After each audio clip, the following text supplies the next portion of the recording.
Hey guys, so I've been suggested to do this sort of like review, short discussion on multiple movies. This is sort of like YMS quickie reviews or whatever. This doesn't even have to really be about like movies. It could be about video games or anything really for this. And this is sort of a test. This is something I did a review on Tenet on the second channel, but I feel like I want to just keep that a stream channel, so I should probably just start doing reviews on this channel instead. So I've only reviewed Tenet on that channel anyways, so it's actually fine here because I'm actually going to review it in this video if you haven't seen that video. So this is just really a test, and I'm not going to be doing any spoilers. If you want spoilers for like a future episode, I don't know if this will actually happen. I just want to see what you guys think of it. Then just tell me in the comments below. So today I'm going to be reviewing 4 movies, which I don't think I will be reviewing 4 movies very much if this series goes on, but I thought it would be good for this video just to start it off really strong. I'm going to be doing 4 movies, so I'm going to be reviewing Justice League Snyder Cut, Godzilla Vs Kong, Tenet, and 2001 A Space Odyssey. So that's a lot of freaking films, so I will try to keep it short. I could talk about each of these movies for like an hour if I really wanted to, so I gotta really challenge myself to keep this short. I don't know how these other channels do it. They must edit down like a whole hour of footage or some crap, because there's a lot of stuff to talk about when it comes to films. I really like films, and hopefully this series is more of like a, hey, watch this movie. And these movies don't even need to be recent. Like 2001 released in 1968, I'm pretty sure. So it doesn't even need to be recent. This is sort of just like, if you haven't seen this movie and I think it's good, maybe you should check it out too. So we're going to start out with Justice League Snyder Cut. Now, I've had this weird relationship with Zack Snyder.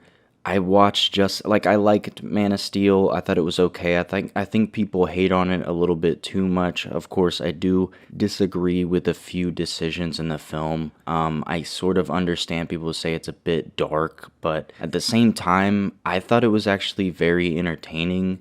I thought it was okay.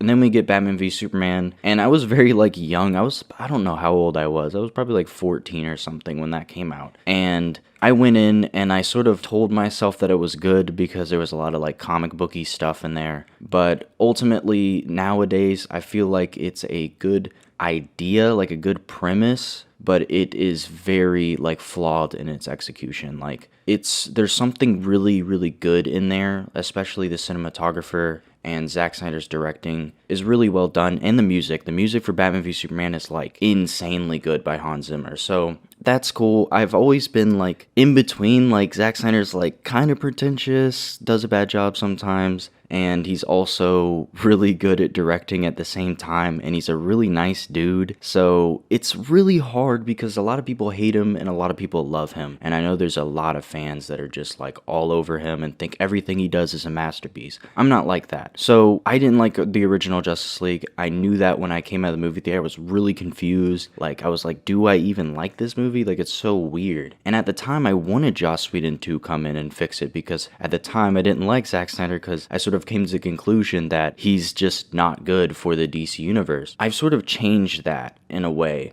And I go into the Snyder Cut. I thought 4 hours would be like unbearably long, but the pacing was really good. It felt like, if anyone's seen Inception like feels really long. It's a good movie. It's one of my favorite movies, but it feels really, really long. This 4-hour movie feels like the length of Inception, which is really weird. And I actually enjoyed it being 4 hours. I actually wanted to see more, like especially it's not really a spoiler, Darkseid's in this movie. I wanted to see more of that, actually. I was really wanting to see more of that. So the gist of this movie is that basically a lot of stuff was just completely cut from the original, and they repurpose scenes. Like, there's a lot of the same footage, but it's like an entirely different context, entirely different scenes and everything. And there's so much you can talk about there, and I've heard a lot of people say that it's sort of biased to compare this to an inferior version of the movie, like, oh, because Joss Whedon's Justice League, which it's not entirely Joss Whedon's fault, by the way. You know, obviously a lot more people went into making that movie trash, but that movie, it's sort of unfair to say, oh, that movie's so bad that this movie it makes this movie super good. In a way, I understand that, but genuinely, I think Justice League Snyder Cut is a genuinely good film and is one of the best superhero films I've seen, because there is a lot of mediocre superhero films. This film is inspired. It's so visually pleasing. The music is also really good. The Wonder Woman like chanting music can get annoying, but I got over it. It's not that big of a deal, honestly. Just generally, there was so much more characterization in this film. Like, Joss Whedon's Justice League cut out so many crucial scenes that added to a lot of the characters, and sort of laid out scenes with the reshoots that totally changed the context of certain characters, especially Aquaman.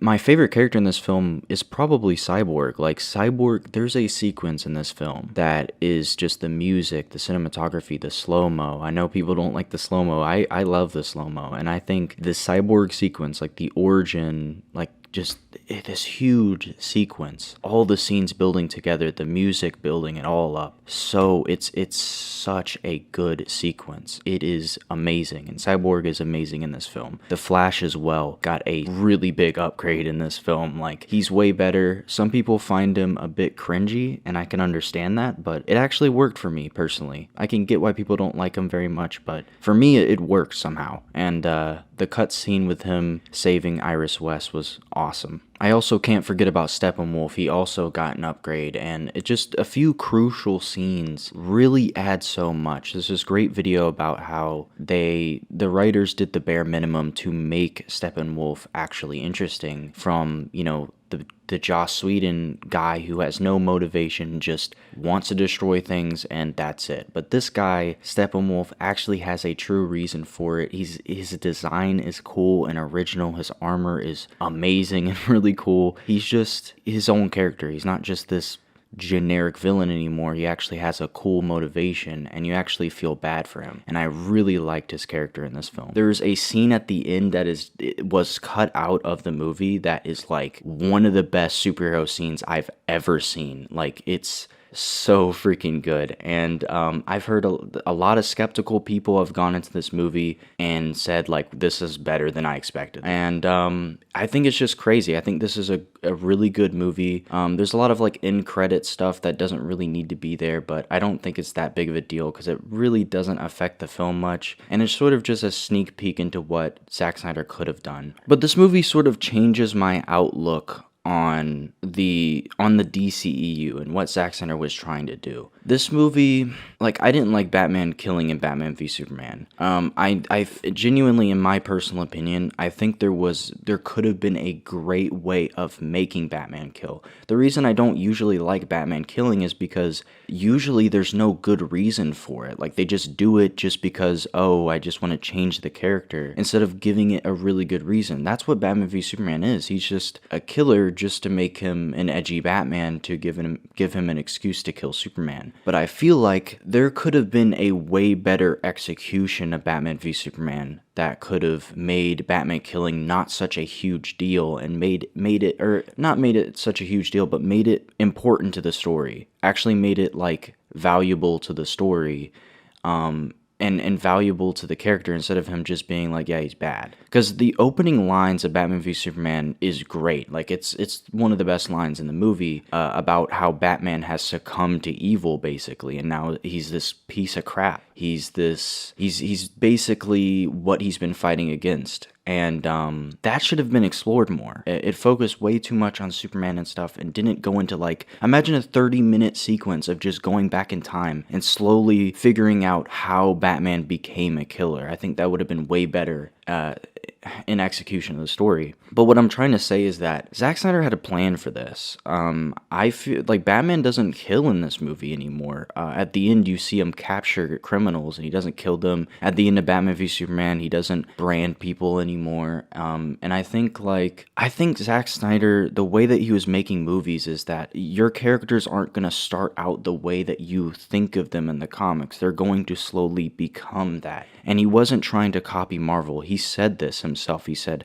trying to copy Marvel would be a losing game. So he's trying to do his own thing. And I have so much more respect for it now because now I sort of understand that he was building it over time. It wasn't immediately supposed to be your perfect Batman. It wasn't immediately supposed to be your perfect Superman. He was building these characters up over multiple movies to become the characters that you like and love and respect. And it's such a weird thing to explain, but I just have so much more respect for it, seeing like this is like actually what Zack Snyder do. This is good stuff that Zack Snyder did. This is an example of him doing great work, and honestly, I'd love to see more of that. To be honest.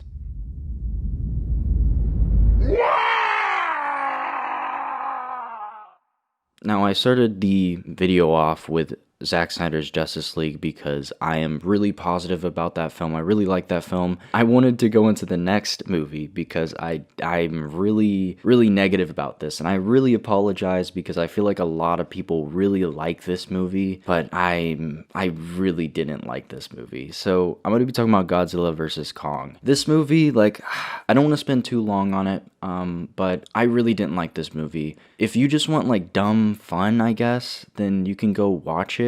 But people who are saying, like, I genuinely disagree with people who are saying they get immediately to the fighting, or this is just really good action, like this is the best action in all of the monster movies, and that you just watch this movie for the cool fights. I disagree. I think this is some of the most mediocre fights in the entire like monster movie franchise, genuinely. I praise the CGI artist because it's actually very... I don't like the camera angles of the CGI shots, but the actual, like, the way things look is, like, really good. Like, it's really realistic. It looks real. It looks amazing. The CGI artist on this film did a great job. They're amazing. Everything else is really bad. Like, genuinely, I'm sorry if you like this movie, and that's fine. But for me personally, I just don't understand. Like, this is one of the most mediocre movies I've ever seen. Like, the acting is off. The writing is extremely generic. It encounters every single generic trope you could think of in this movie. It's really bad. It's really predictable. The jokes are very stale. It's like Boomer trying to understand the young generation type jokes. They did a Tide Pod joke. Like, are you serious? Like, the characters are stereotypes, like, to the nth degree. It's like really, it's just generic. It doesn't make any sense. There's this plot where there's this sort of conspiracy theory type thing that they've been building up over the series. I don't want to spoil it, but it's introduced here as if it's like a fact. They don't need to build it up at all, really, and it's just like, this thing exists, and now it's here, and like, this is it. And it's so jarring, because it's so unexplained. It's so just like, oh yeah, this exists, like, this is just normal. And it's like, it doesn't make any sense. Like, if you watch the movie, you know what I'm talking about. The place that they have to go in the middle of the movie, it's just like, put in there, and it's just like, yeah, this exists, and like, it's just like, it's so unrealistic. It doesn't feel like real life. There's like futuristic technology that completely pulls me out of it, because it's like, none of the other monster movies had technology to this level. This doesn't feel like it's in the same universe. It feels so weird. The movie is just like, even the monster fights, people are praising the monster fights, but honestly, there's only really 2, maybe 3 when you count the final villain in the movie, which the final villain's really predictable. I guess I won't spoil it, but I'm pretty sure everyone, even people who haven't seen it, probably know who the final villain is. And also, this movie is Batman v Superman. It follows the same exact like pacing and timeline, basically. It's just Batman v Superman. Godzilla didn't really feel like a character. He didn't feel like Godzilla, really. He's just there. I didn't feel bad for any of the characters. I didn't care about any of the characters. It's just like the monster fights. I'll get back to that. The monster fights are just mediocre. What I liked about the original Godzilla 2014 and many of the shots in the other Godzilla films is that they're always most of the time they're from angles that a human could be, or that camera angles that make sense, like maybe from a helicopter. In these films, a lot of the CGI shots are from angles that are impossible, or moving at speeds that are impossible, and it pulls you out of the film and doesn't make these monsters feel big. Like, they feel like they're in suits fighting in a miniature Hong Kong. It doesn't feel like they're massive creatures. Like in Godzilla 2014, Godzilla was this mysterious, just ginormous monster. It was like he felt huge, and he progressively felt smaller and smaller in each film. Even if they technically say that he's bigger, it doesn't matter, because he feels like he's getting smaller. It's all about where your angles are and stuff, and this film is just filled with impossible angles that make the monsters just not feel big. It doesn't immerse me in the film at all. And I think the fight choreography and like the actual like action sequences aren't that impressive. Like, they're okay, but they're not that insane. Like, honestly, if you want to go in here for just the fighting, expect mediocre fighting, because I just don't understand people who praise this movie. It's very mediocre to me. Just everything about this film, including the fight, is mediocre, and there are still a ton of human characters. People say, oh, they get straight to the action. No, they don't. It's still human characters in this film.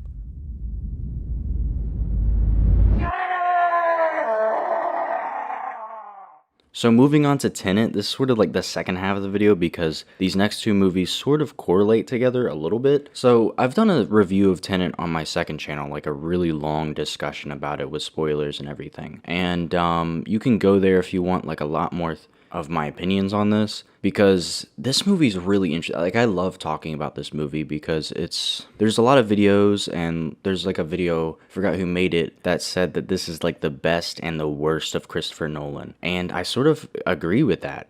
This movie's it sort of has the worst characteristics of Christopher Nolan movies, like a very predictable formula that he sort of goes with, that he doesn't hide very well in this movie. And this is like a movie that's supposed to break formulas. He does it very badly. But it also has some of the coolest, like, conceptual ideas out of any of the Christopher Nolan films. Is just executed very badly. So one of the biggest issues with this film is that the main character, and a lot of the characters in general, just aren't interesting.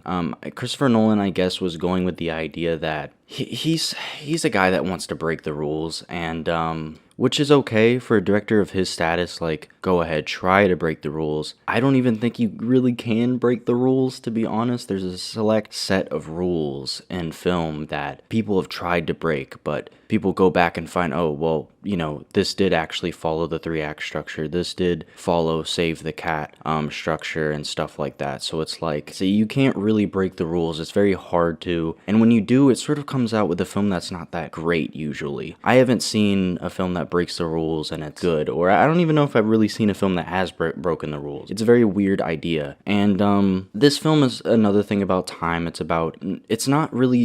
sort of like time travel, but you're basically inverting time. So time is flowing backwards and forwards. It's this very complicated idea. So you'll have a person going backwards in time, so they're moving, from their view, they're moving forwards, but they're going backwards in time, while, you know, a regular person is moving forwards in time. And it's this really weird time sort of concept that's based in physics, and honestly, you're not even gonna fully understand it at all unless you have like a physics degree. So that's the main issue with it, is that this is a conceptual film. It's a cool film to look at when it comes to concepts, and the action is very, very impressive. There's a moment in this movie where you see a scene from two different perspectives, or like you get to see this scene from another perspective later in the movie, and it's really cool. The action is so cool. The way that having to write something like that, where a character's going backwards and forwards in time, and having to write in a way that makes that satisfying in a story, because we write stories sort of going forwards in time, so you have to write this story where time is dynamic, which is I don't even really know how they would do that.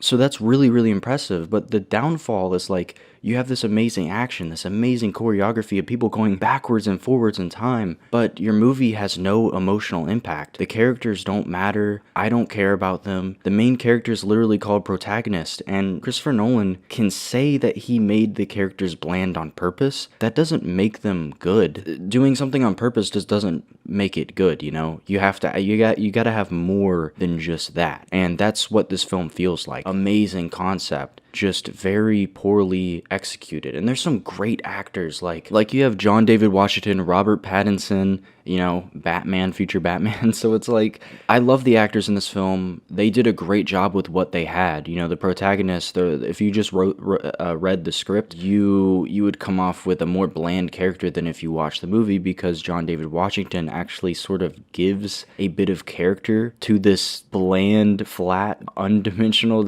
character. It's like, it's a film that's really interesting when it comes to action and the way that the concept works, but the concept is very poorly explained.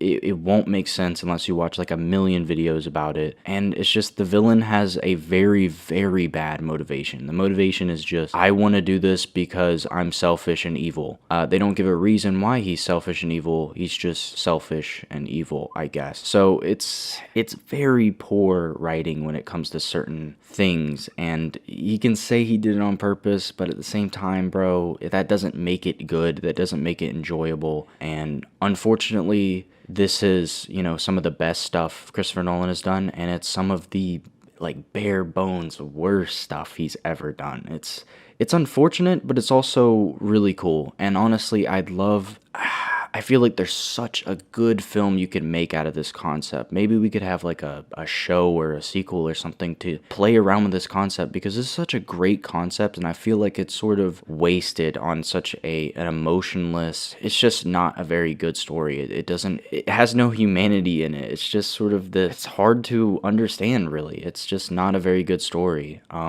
And that sucks. So, very cool concept, just bad writing, honestly.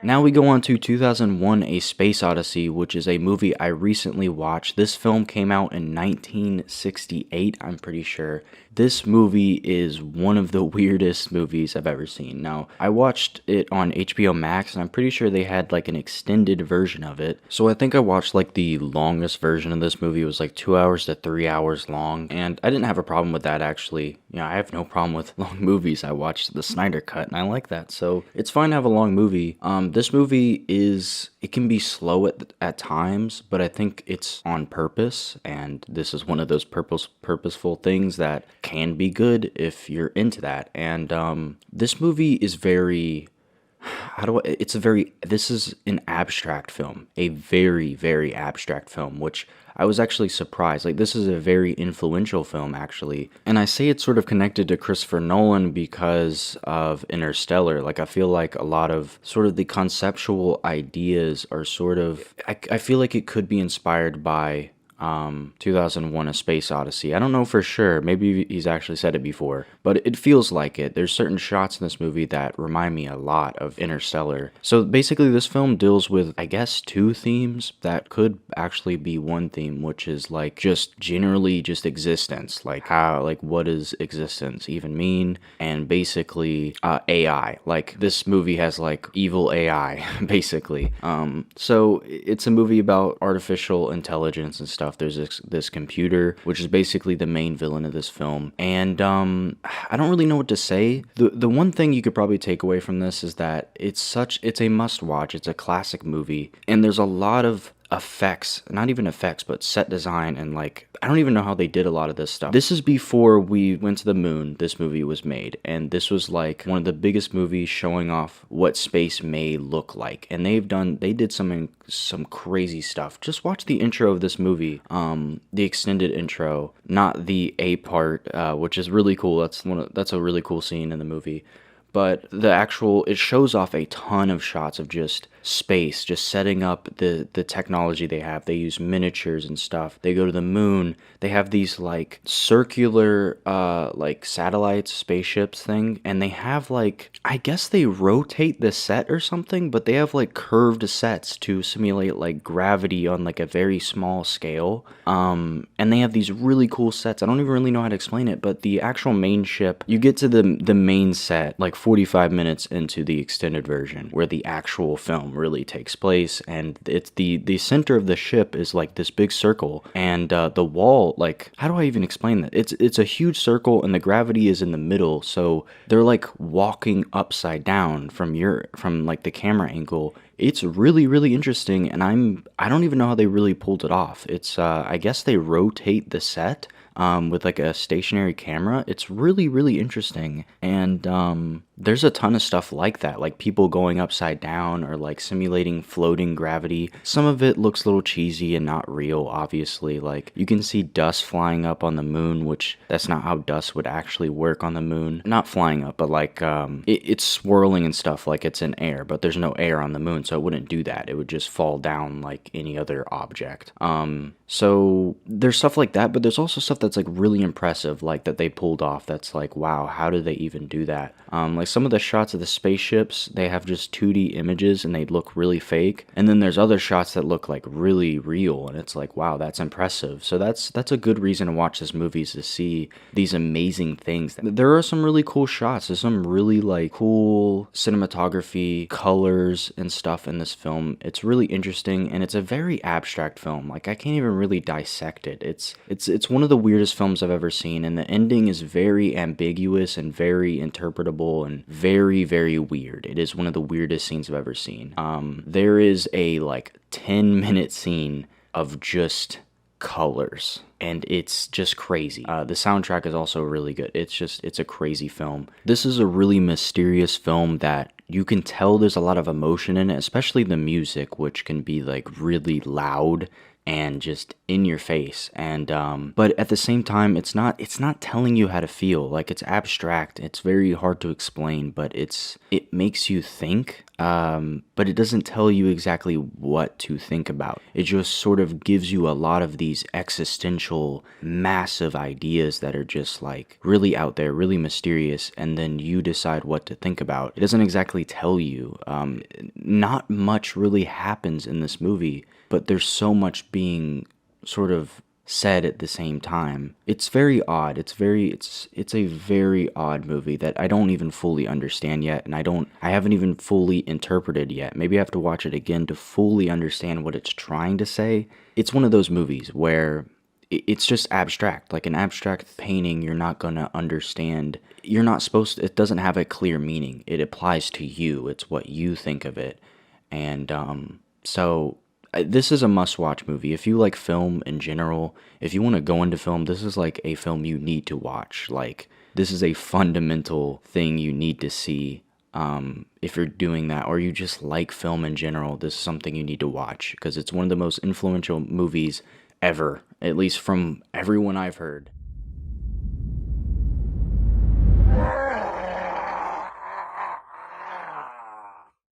Basically, to sum it all up, Justice League Snyder Cut, really good in my personal opinion. I know some people don't like it, but in my personal opinion, really, really good. You should watch that before it goes off HBO, if it does. Godzilla Vs Kong, if you like Godzilla and King Kong, I guess, maybe watch it, but in my opinion, it's very mediocre, and I think people have overhyped it a lot. Obviously, if you like it, that's perfectly fine. Tenet, I think it is a very interesting film. Like, if you can watch it, you should watch it, but don't go in expecting a gripping story, because the story, you don't watch that movie for the story, you watch it for the action and the concept. Those are the interesting things about it. The characters suck, honestly, in my opinion, and just the writing isn't that great. It's not that creative, other than the action sequences and the actual concept itself. And 2001: A Space Odyssey, definitely watch that if you like film. Anyways, that's my thing. I'm gonna have to edit this down a lot, so we'll see how it works out. If you guys like this, please tell me in the comments below. Give me some engagement and stuff, and I can do more of this. This doesn't even have to just be movies. It can be video games, and maybe I'll talk about, if you want me to talk about any of these films in a video or something, just let me know. Might talk about Justice League, but I feel like a lot of other videos have already said what I wanted to say about the movie, so yeah, just tell me what you think, if you want any changes to the series, if you actually want the series, and yeah guys, I will see you in the next video.